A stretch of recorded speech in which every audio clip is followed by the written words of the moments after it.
Hello, Biafrans and lovers of freedom all over the world. My greetings to you all. Fellow Biafrans, I want to remind us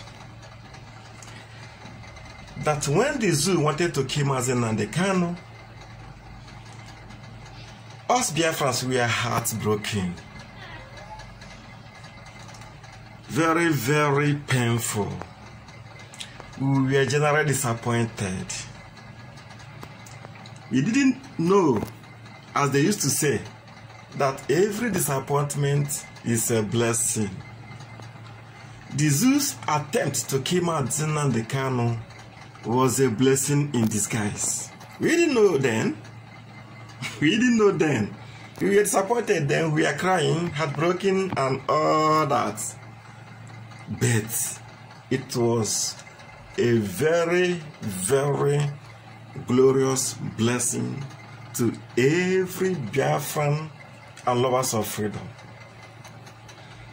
Had the zoo knew that by attempting to kill Mazi Nnamdi Kanu and thereby forcing him out of the contraption is what is fastening the restoration of Biafra, they wouldn't have dared. If the handlers of the zoo, the Fulani terrorists, jihadists, expansionists, the Sadona of Sokoto and all these people, if they had known that by attempting to kill that man of God, if they had known that that is what is propelling Biafra freedom today, they wouldn't have tried it.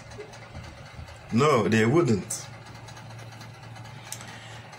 The zoo put resources together, brought in battalions of soldiers, navy, police, DSS, jet fighters, and what have you, just for a soul, just to kill a soul. That is to tell you how it is difficult for the zoo to accept Biafran freedom for one man.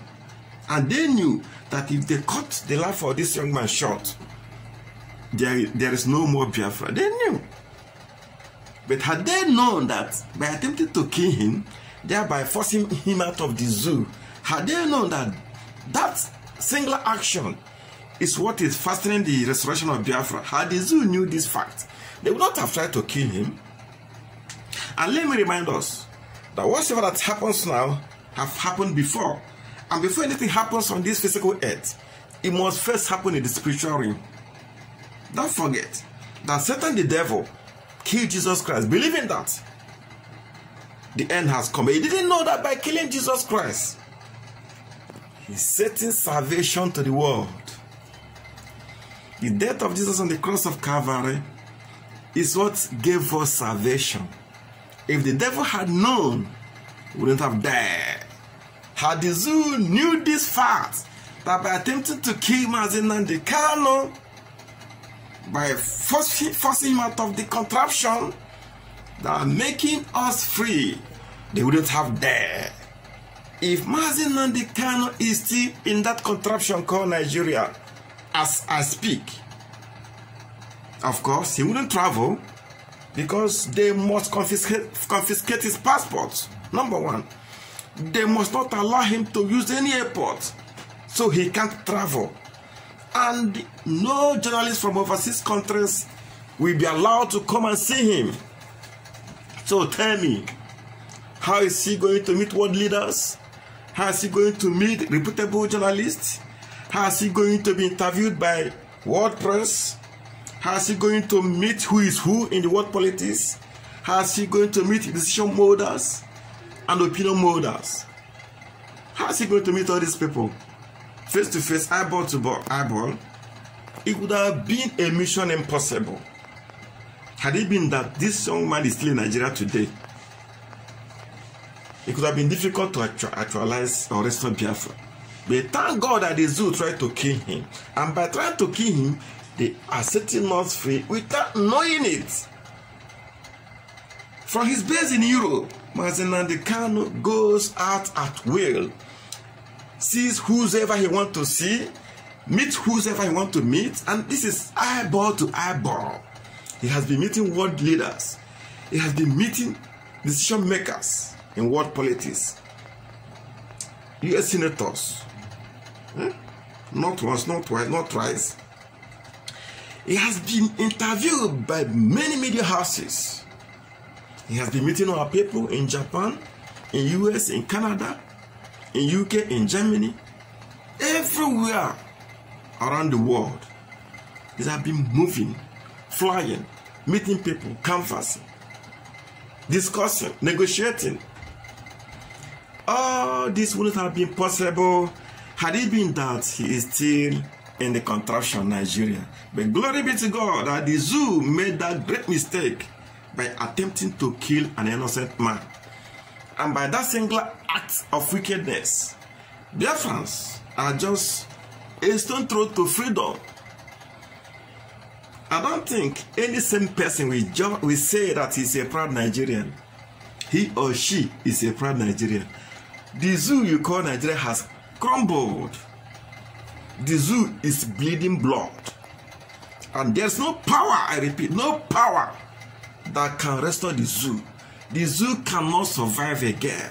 The zoo is finished. The zoo has died a natural death.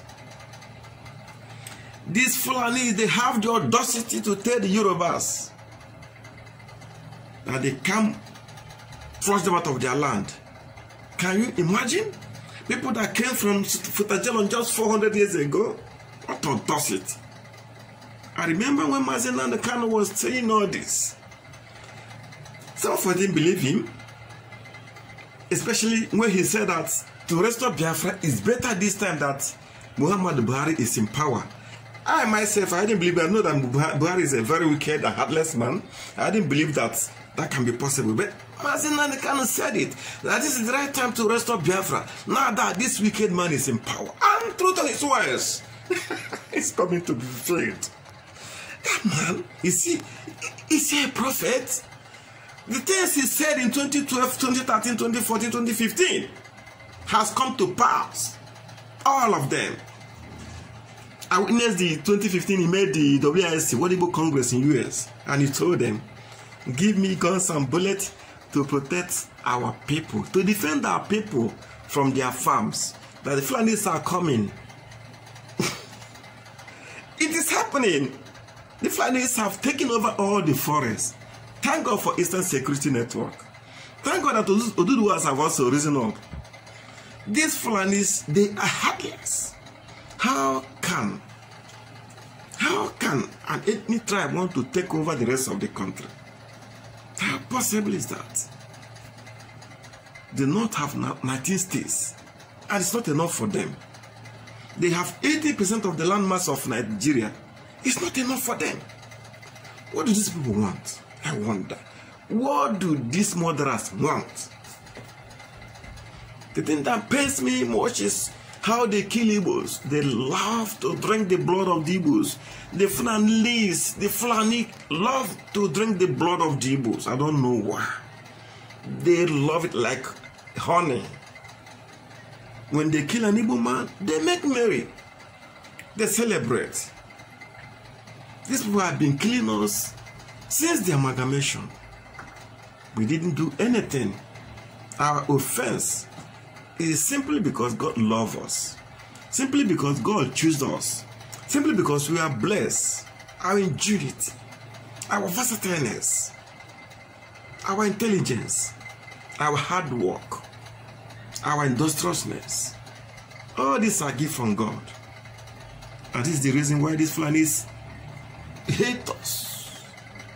To the extent they love cows, cattle, more than human beings. Biafra need to be free. United Nations, you should rise up and respect your own laws. Respect your own laws. Biafrans must be free. The Israelis, it is time to act. Remember that if anything happens to us again, we have to answer God. Even Father Abraham will ask you questions. How do you let these terrorists kill your brothers? It has happened before. Will I allow it to happen again? I doubt it. I seriously doubt it. The zoo dare not. The end has come for the zoo. The children of God is free at last. Let us go home and celebrate. Let us go home and rejoice, for we have suffered enough. Been suffering since the contraption. Since the first marriage, we've been suffering, and we have suffered enough. Is it the 1966 massacre? The hundreds of thousands of Igbos were massacred in the north. Is it the 67 to 70 Biafran war that they brought war and killed 5.5 million Biafrans? And that was a genocide. The world looked away. How long shall we shed tears? How long shall our mothers lose their children? How long shall the world keep quiet? How long shall Israel feel unconcerned? How long shall America continue to keep quiet? I know that Trump would have do something. Let's see what Joe Biden will do. I know he's a good man. I know he's not like Obama. Let's see what he will do. Biafrans need our freedom. We don't want war. We don't want to fight anybody. All we're asking for is for UN to respect their own laws. All we ask is a referendum. We are not asking for war. We have suffered enough. We have shown the world that we are no more interested in the contraption. We over 70 million people, for goodness sake. There are many countries in Europe that are 2 million, 3 million, 4 million people, and independent countries. But Biafrans are 70 million and still counting. Why can't us be left alone? I ask again, why can't us be left alone? But thank God, the world is listening. The world is listening. We are going home at last. Thank you, everyone. God bless all.